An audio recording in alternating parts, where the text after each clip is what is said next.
أعوذ بالله من الشيطان الرجيم. بسم الله الرحمن الرحيم. الصلاة والسلام عليك يا رسول الله. الصلاة والسلام عليك يا حبيب الله. الصلاة والسلام عليك يا نورا من نور الله صلى الله تعالى عليه وسلم.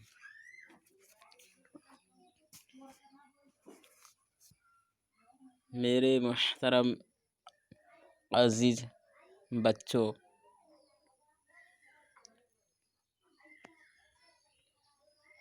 میں چاہتا ہوں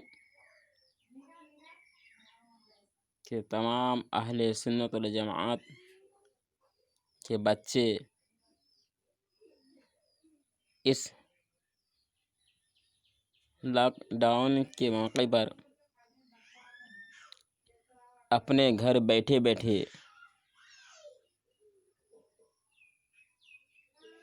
انٹرنیٹ کے ذریعے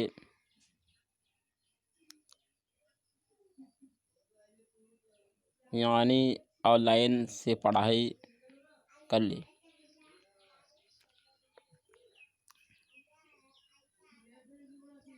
افسوس کی بات تو یہ ہے کہ ہم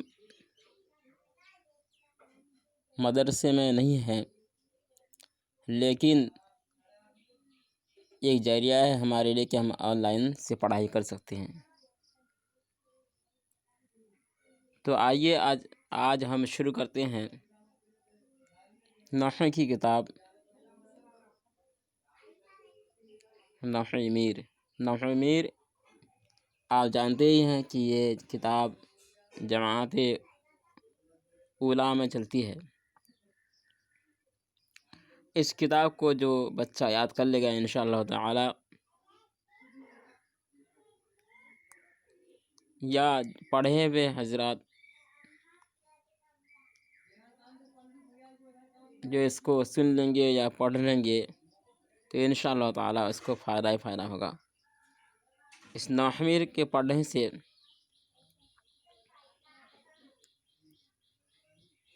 آپ کو عربی عبارت پڑھنے میں جو دشواری ہوتی تھی وہ دشواری دور ہو جائے گی، اور بچے کے لیے فائدہ یہ ہے کہ آئندہ چل کے اس کو بھی پریشانی نہ ہو۔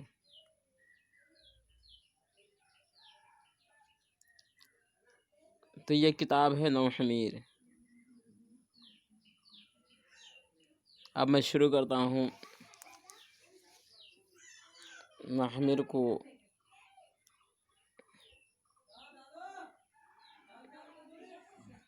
با عبارت و ترجمہ و تشریح کے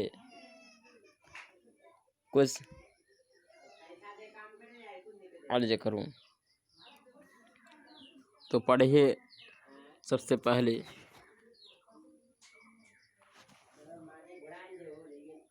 بسم اللہ الرحمن الرحیم۔ اللہ کے نام سے شروع جو بہت مہربان نہایت رحم والا۔ اللہ کے نام سے شروع جو نہایت بہت مہربان رحم والا۔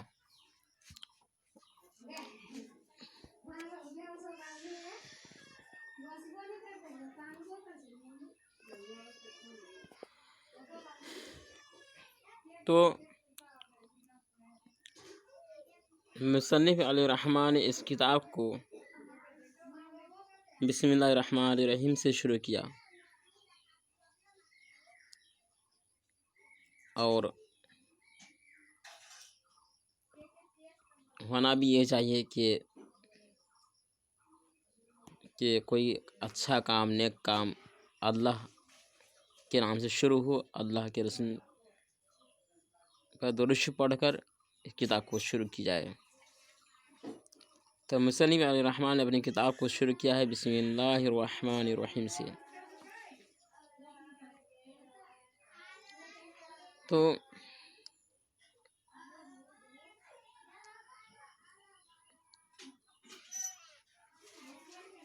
بسم اللہ الرحمن الرحیم کا ترجمہ یہ ہے کہ اللہ کے نام سے شروع جو بہت مہربان نہایت رحم والا۔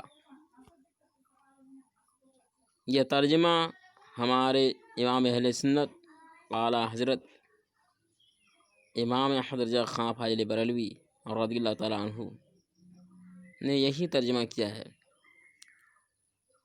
انہوں نے اللہ کے نام سے شروع کیا ہے، یہ ترجمہ کیا ہے کہ اللہ کے نام سے شروع جو بہت مہربان نہایت رحم والا۔ لیکن بعض لوگ اس طرح ترجمہ کرتے ہیں، بعض لوگ سے مراد جو اسلام کے دشمن ہیں وہ اس طرح ترجمہ کرتے ہیں، شروع کرتا ہوں میں اللہ کے نام سے۔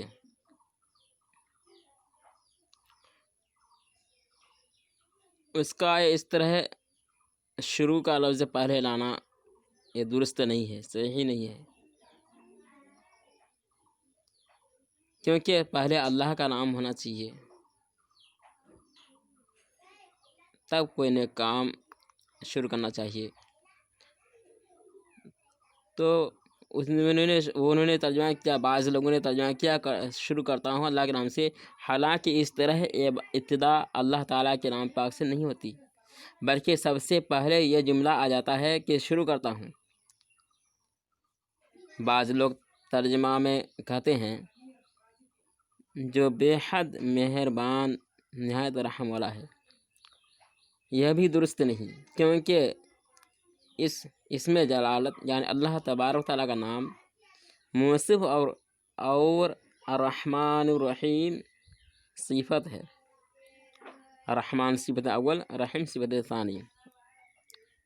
تو موصف اور صفت کے ترجمہ میں لفظ ہے نہیں لایا جاتا۔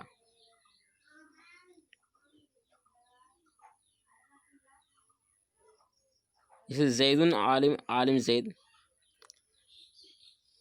تو یہ نہیں کہیں کہ زید عالم،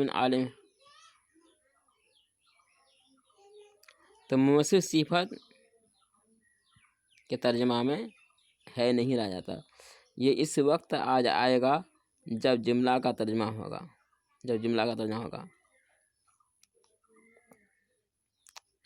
الحمد میں الف لام استغراقی ہے،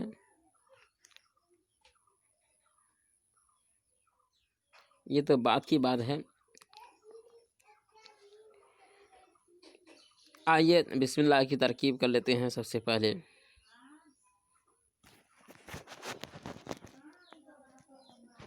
بار پہ جار، اس میں مضاف،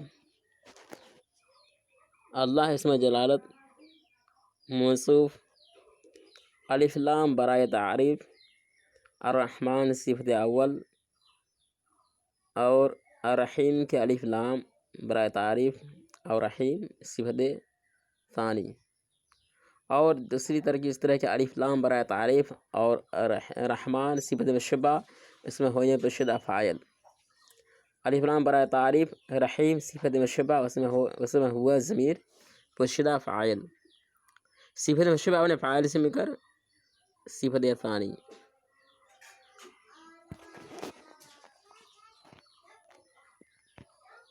صفت ثانی، صفت اللہ اس میں جلال موصف اپنی دونوں صفتوں سے مل کر مضافلہ ہوا، اس میں مضاف کا، اور اس میں مضاف اپنے مضافلے سے مل کر مجرور، جار اپنے مجرور سے مل کر ظرف مستقر ہوا، مبتدی و فعل کا، مبتدی و فعل اس میں انا ضمیر پوشیدہ فاعل، مبتدی و فعل اپنے فاعل اور ظرف مستقر سے مل کر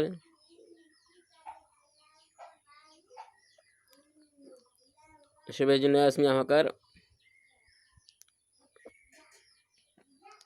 جملہ اسمیہ لفظاً خبریہ اور معناً انشائیہ ہوا۔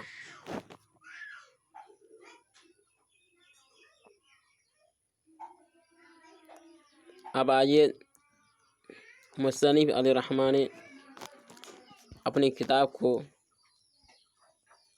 حمد سے شروع کیا ہے، اپنی کتاب کو حمد سے شروع کیا ہے، تو پہلے عبارت کو پڑھ لیتے ہیں۔ الحمدللہ رب العالمین والعاقبۃ للمتقین والصلاة والسلام علی خیر خلقہ محمد وآلہ اجمعین۔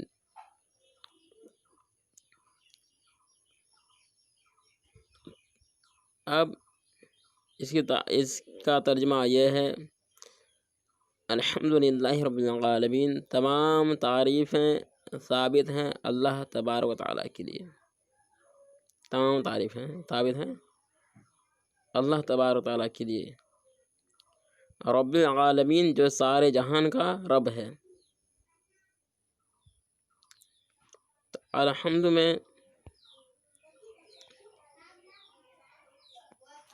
میں جو ہے الف لام یہ استغراقی کا ہے،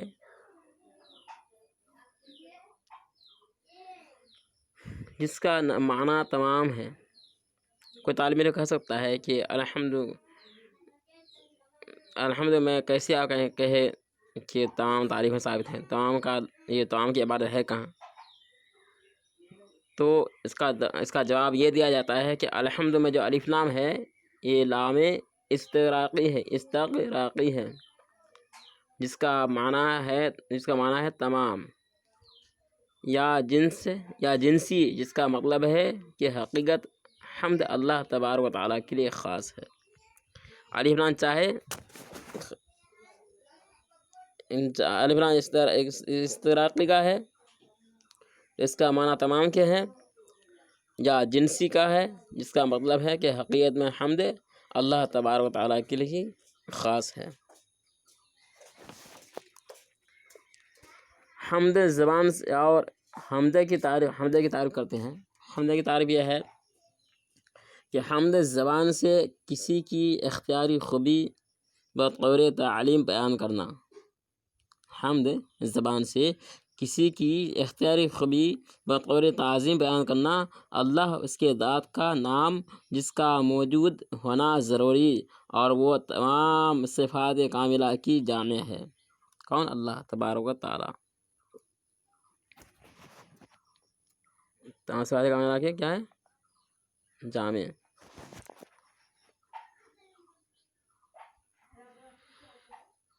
اب رب کے مطلب ہے پالنے والا، رب کا مطلب ہے پالنے والا۔ العالمین یہ عالم کی جمع ہے، لام کے فتح کے ساتھ، یعنی لام پر زبر ہے، عالمین نہیں کہہ سکتے ہیں، عالمین۔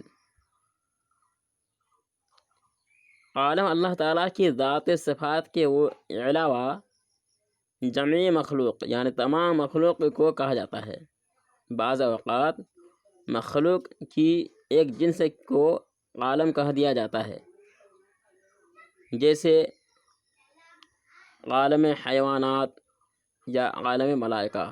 اسی اعتبار سے جمع کا صیغہ لایا گیا ہے، اسی اعتبار سے عالمین جمع کا صیغہ لایا گیا ہے۔ کوئی شخص اعتراض کر سکتا تھا کہ عالم تو ایک ہی ہے، عالمین کیوں لایا؟ اس کا جواب مفسرین کرام یہ جواب دیتے ہیں۔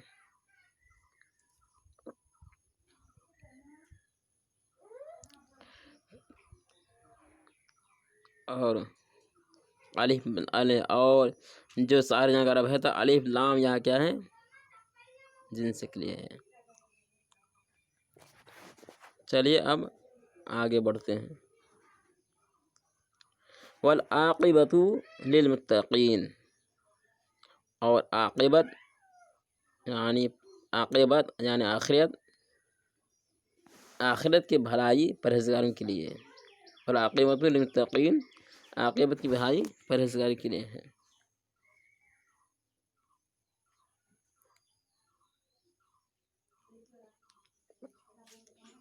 متقین یہ متقی کی جمع ہے، اور متقی کا معنی ہے پرہیزگار۔ تو اب تو آخرت کی بھلائی کس کے لیے؟ متقین کے لیے۔ تو اب کوئی صاحب سوال کر سکتا ہے کہ بھائی آخرت تو ہر مومن و کافر، متقی اور غیر متقی سب کے لیے ہے، پھر اس جملے کا کیا مطلب؟ اب سوال پیدا ہوتا ہے نا، اس جملے کا کیا مطلب؟ آخرت تو سب کے لیے، چاہے مومن ہو غیر مومن ہو، متقی ہوں غیر متقی ہوں۔ تو اس کا جواب یہ دیا جاتا ہے العاقبۃ پر الف لام جو ہے یہ عہد خارجی ہے۔ العاقبۃ والعاقبۃ یعنی والعاقبۃ جگہ ہے، العاقبۃ الف لام عہد خارجی، عہد خارجی کا ہے۔ الف لام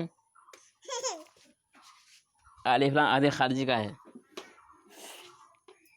یعنی جس پر وہ داخل ہے اس کے ایک یا ایک سے زیادہ معین افراد کی طرف اشارہ کرتا ہے۔ اشارہ کرتا ہے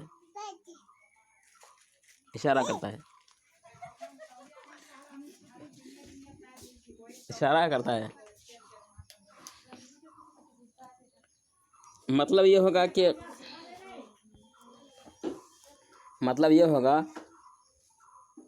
اچھی عاقبت صرف اور صرف پرہیزگاروں کے لیے ہے۔ عاقبت تو سب کے لیے ہے، آخرت سب کے لیے ہے، مگر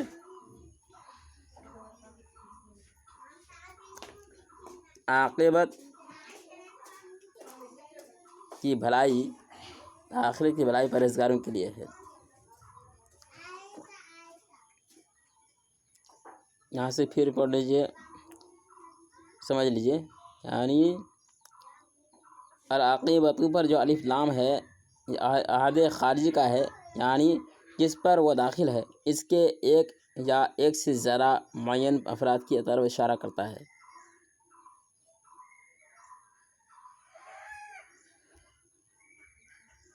الف لام جس پر داخل ہے اس کے ایک یا ایک سے زیادہ معین افراد کی طرف اشارہ کرتا ہے۔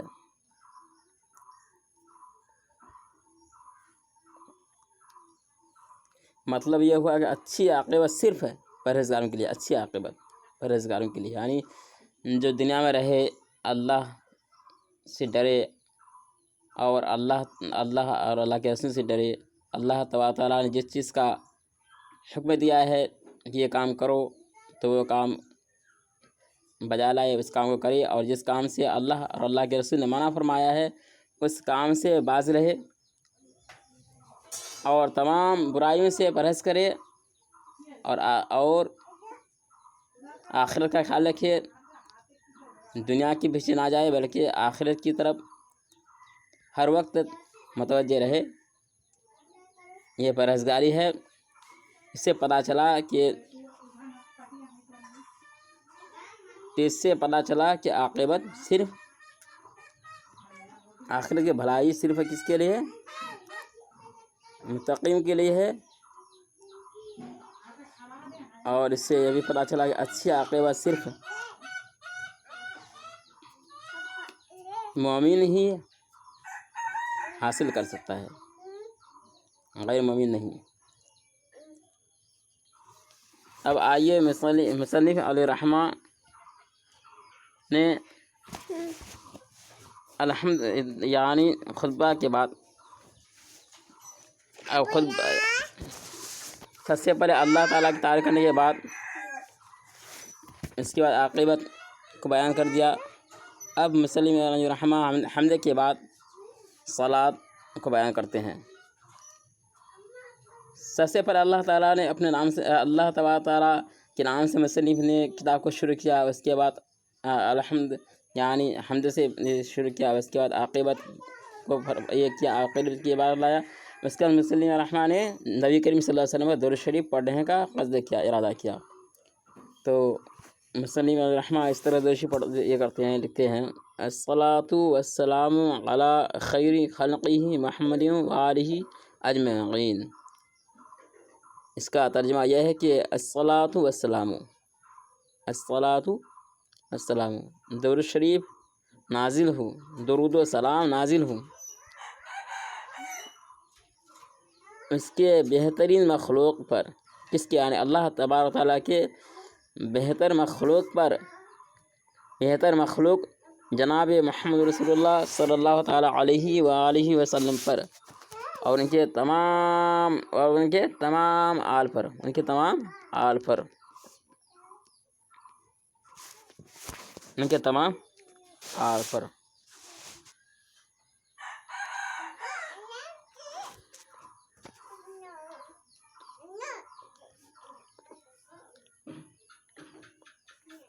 تو آج کا سبق خطبہ ہے، اور اس کا مطالب و مفاہیم کو ہم اخذ کرنا ضروری ہے.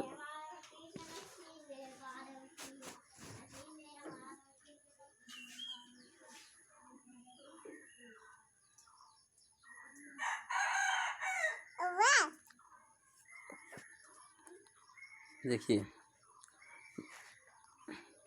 اب اس کی تشریح کر دیں گے، اس کے بعد رخصت ہو جائیں گے. یہ محمد نبی اکرم صلی اللہ تعالیٰ علیہ وسلم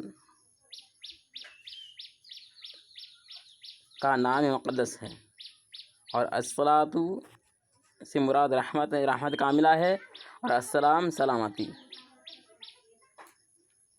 یعنی درود شریف اور درود و سلام جو ہے.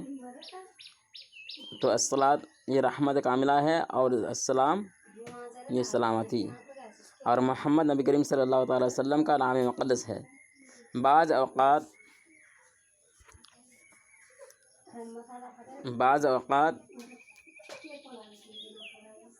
یہ بطور صفت بھی استعمال ہوتا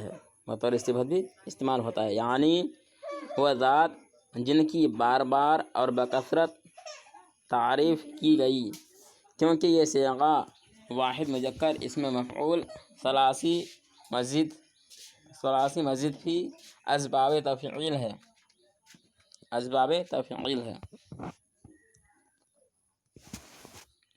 ثلاثی مزید اسباب تفعیل ہے.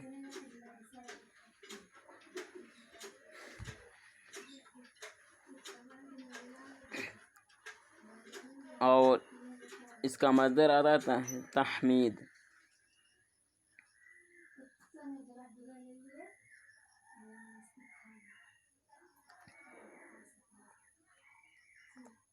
تو اس کو بعض اوقات بطور صفت استعمال ہوتا ہے، یعنی وہ ذات جن کی بار بار اور بکثرت تعریف کی گئی، کیونکہ یہ صیغہ واحد مذکر اسم مفعول ثلاث مزید فی اسباب تفعیل ہے.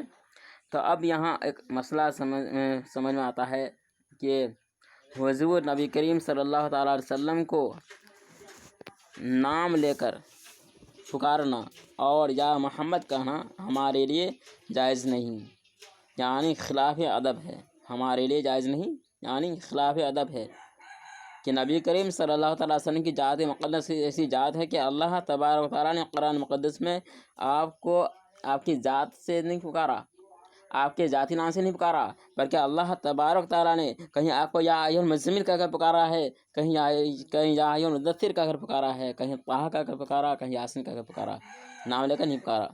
اسی کا اتباع کرتے یا محمد پکارنا ہمارے لیے جائز نہیں. لیکن اگر صفت والا معنی مراد ہو تو یا محمد کہنا جائز ہے. صفت والا معنی مراد ہو تو یا محمد کہنا جائز ہے. آل نبی کریم صلی اللہ تعالیٰ علیہ وسلم کے مسلمان رشتہ دار اور ازواج مطہرات متبعین کو بھی آل کہہ دیا جاتا ہے. نبی کریم صلی اللہ علیہ وسلم کے تمام رشتہ دار اور ازواج مطہرات اور متبعین کو بھی آل کہہ دیا جاتا ہے. اس جگہ یہی معنی مراد ہے تاکہ صحابہ کرام بھی اس میں داخل ہو جائیں. اب آئیے اجمعین پر. اجمعین کا معنی ہے تمام.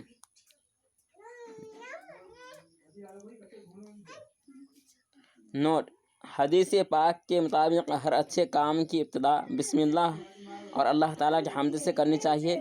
مصنف اسلام کا طریقہ ہے کہ اپنی کتابوں کو حمد خدا اور ذکر مصطفیٰ صلی اللہ تعالیٰ وسلم سے شروع کرتے ہیں، تاکہ معلوم ہو جائے کہ اللہ تبارک و تعالیٰ کی رحمتیں اس کے حبیب پاک صاحب الاولاق صلی اللہ تعالیٰ علیہ وسلم کے طفیل ملتی ہیں۔ بے شک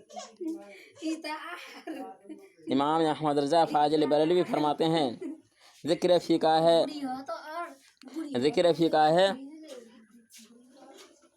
جب تک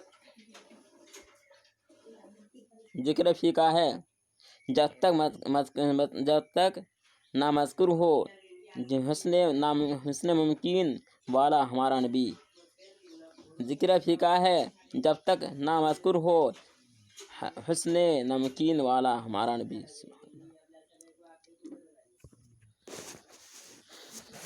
تو میرے عزیز بچوں، آج یہی خطبہ آپ حضرات کو پڑھایا گیا۔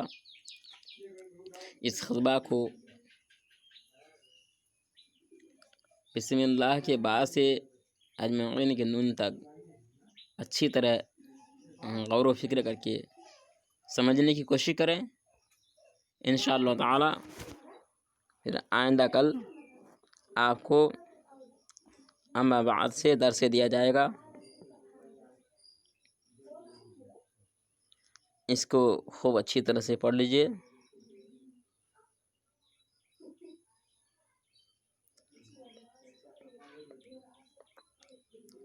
یہ درس نحوی ہے، ٹھیک ہے۔ خدا حافظ، فی امان اللہ۔ السلام علیکم ورحمۃ اللہ تعالی وبرکاتہ۔